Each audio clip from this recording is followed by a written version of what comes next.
Melanie, and today I'm going to be teaching you all about bandaging a horse's legs. This is Chin. She's going to be standing nice for us today. The two main reasons we bandage a horse is one, for interference, protection from interference when they're working, and then the second reason is for wounds, internal and external. The first wrap we're going to be doing today is a polo wrap. Now these are only used when the horse is at work, and it protects from interference between the horse's legs. So, to start a polo wrap, you'll take the edge and put it on the inside of the leg in the groove between all the tendons, just below the knee. And you'll wrap around once to anchor it there, and then you'll begin to work your way down gradually, about an inch at a time, each time you go one wrap around the horse's leg. And you want to make sure that you're doing even pressure with no wrinkles. When you get to this point near the fetlock, you're going to angle it down to cup the fetlock, and then angle it back up so that you get that V, and then work your way back up the horse's leg, using, if you can, the same amount of space between each wrap, but it might be a little bigger, just to get yourself back up the leg. And then once you reach the top, there's going to be Velcro, and you'll wrap that around and Velcro it there. The second wrap we'll be doing today is a standing bandage. So these are used after strenuous work just to prevent the leg from swelling and to stabilize the leg. So for this you'll need a pillow wrap and a track bandage. So first you're going to put the pillow wrap on, the same concept as the polo wrap, inside to outside, front to back, and we'll put the edge on the inside of the leg in between all the tendons.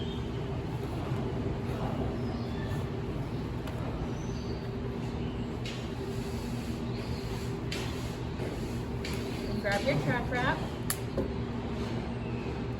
and I like to start mine in the middle of the leg just to stabilize the pillow.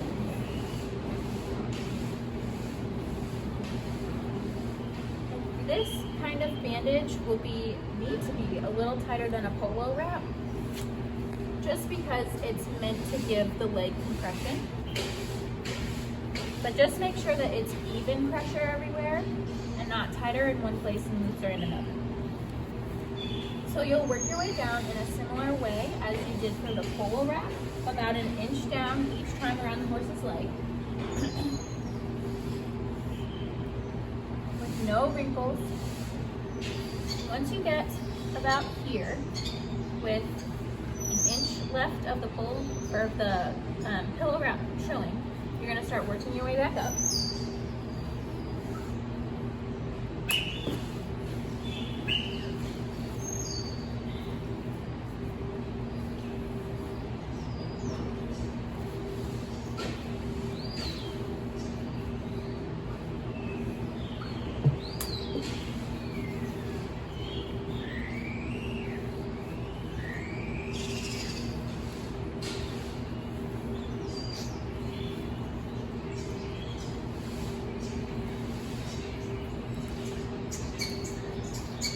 And again, you'll just leave 1 inch of the pillow wrap showing because you don't want the track wrap to actually touch the horse's skin.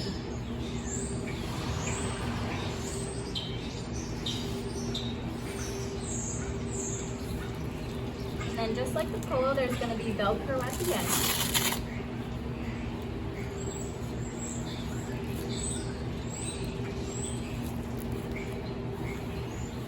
So, and if you want, you can put masking tape at the end of the Velcro and spiral that around the leg just for extra security that it will stay.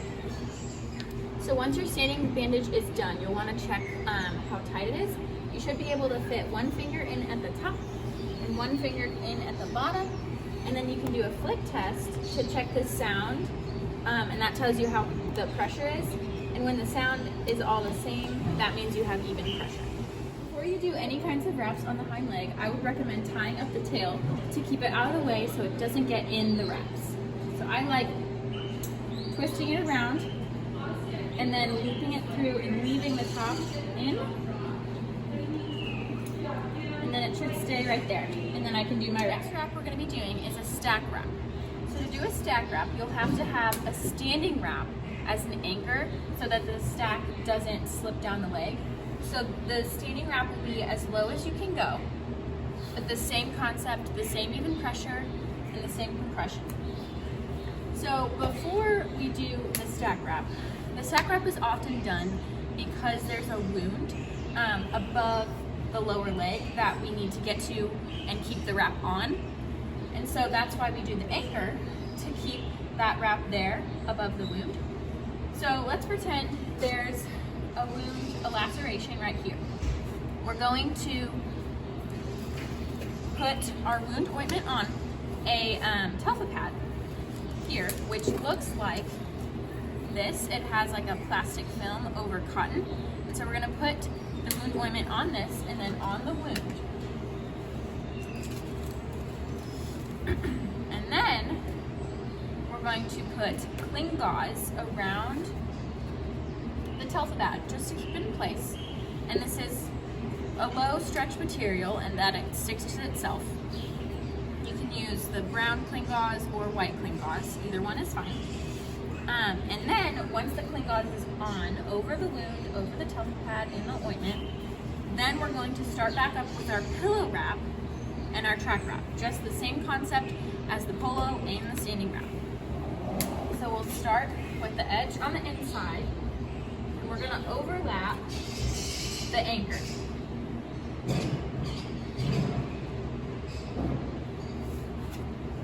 Now it's a little tricky with the hop, so just be gentle. And we'll smooth everything out with the track wrap.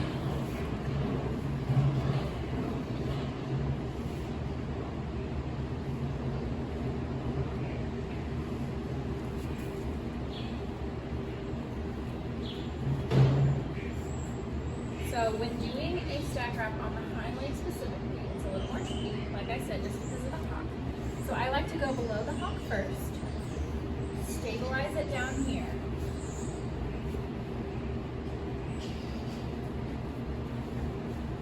work my way down just the same as a standing wrap, leaving 1 inch of the pillow wrap visible.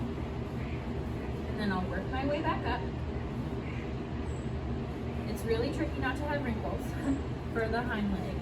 Just try your best.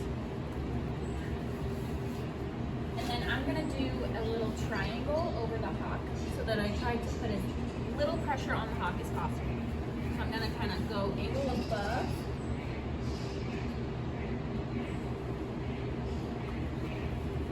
And then I'm gonna come back down. I'm gonna secure that again. And then go above. Down and secure it again. And then we're at the end of our wrap. I'm just going to do the same thing with the Velcro. There we go. Next, to stabilize everything together and anchor it once again, we're going to use an extra long track wrap. And we're going to start at the intersection of the anchor and the upper stack wrap, just the same as we've done for all the other wraps.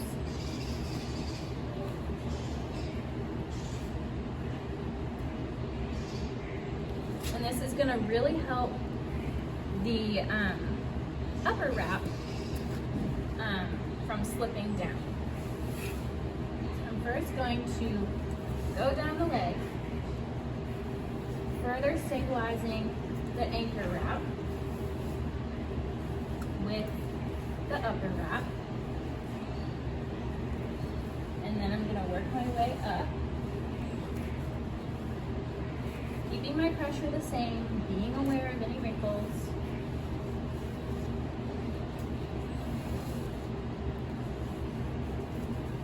I'm going to do the same concept with the hock again. I'm going to go up above it. We ran out, but that's okay. I'm going to do that Velcro up here. And especially if you want, can use masking tape. Like I said, for the standing wrap, just to spiral it around the leg, just to further give yourself assurance that it's going to stay. The last bandage we're going to be talking about is a hoof bandage, or hoof wrap. Now these are meant to be used for if a horse has an abscess, if a horse gets a hot nail, or if a horse loses a shoe, just to add some little cushion before they can get another shoe put on. So for this wrap, you're going to need duct tape and scissors, and then also vet wrap, a diaper, and some packing things depending on what the issue is. So before you start anything, you're going to need to make a duct tape square, and this is going to go over the whole wrap, which we'll get to eventually. So to make a square, what I like to do, get a long piece of duct tape, probably about 1 foot long, and I like to do just use a wall or a door, just a flat surface.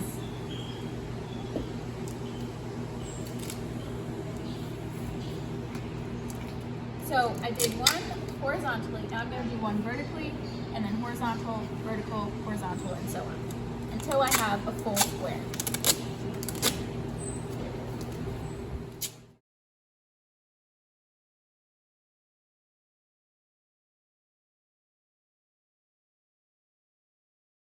Alright, now that we have our whole square made up on the wall, we are going to cut the corners diagonally into the center so that we can wrap it around the hoof. And I will have excess duct tape, but that's okay. It's always better to go bigger than smaller, because you can just cut off the excess, rather than if you don't have enough, then you'll have to put more on there, and that's just difficult. And then you might have the problem of it not staying. So I'm just going to cut it on the wall, just because that is easier. Trying to keep it all together.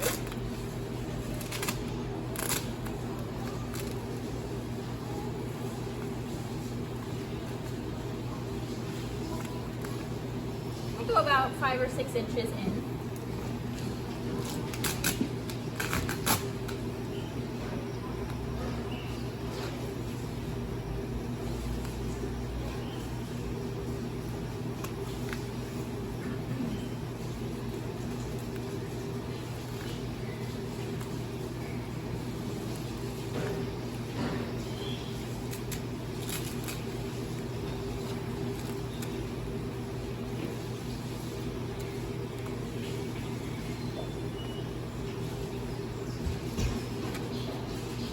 Alright, now that's done, we're just going to leave that there until we're ready for it, so that I don't have to juggle with the duct tape. So next, depending on what the problem is with the foot, so this is an Epsom salt poultice, which it could be for abscesses, or it could go on the horse's leg. So this could be packed in the hoof, or we could do Ictamol, also used for abscesses. If the horse just lost a shoe, then there wouldn't be any packing material in there. But that's what you can put in there. We're not going to put that in there today, just because we don't want to waste materials. So after that is in there, we're going to take our diaper, and I'm just going to pick up her foot. I like to rest on my knee a little bit, but still holding it. So I'm going to open the diaper and just wrap it around the bottom of her foot, and then I'm going to use the stickies and secure it there. And then we're going to take our vet wrap and we're going to wrap it around so that the diaper is protected from water, moisture, shavings, that kind of thing.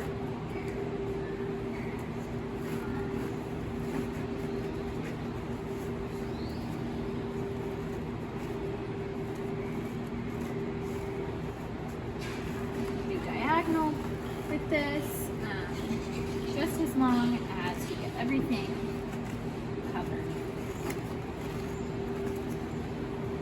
And out, and that's okay, because that was just enough. And this sticks to itself, so it's really nice to mold together. So then I'm going to let her set her foot down while I get the duct tape square. part can be tricky, so just be careful. Don't get stuck to yourself. Okay, so I'm gonna place the middle of her foot in the middle of the duct tape square. And then I'm gonna wrap these edges around.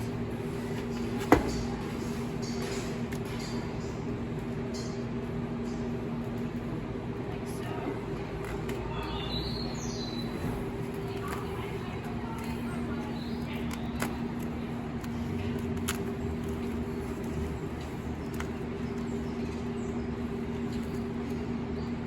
Now these got stuck together, and that's okay. It's duct tape. What it does. So we're just going to fold that over. All right. So you can see that some of it is touching her skin, and that's not good. So we're going to cut off the excess very carefully as to not touch her or cut her in any way.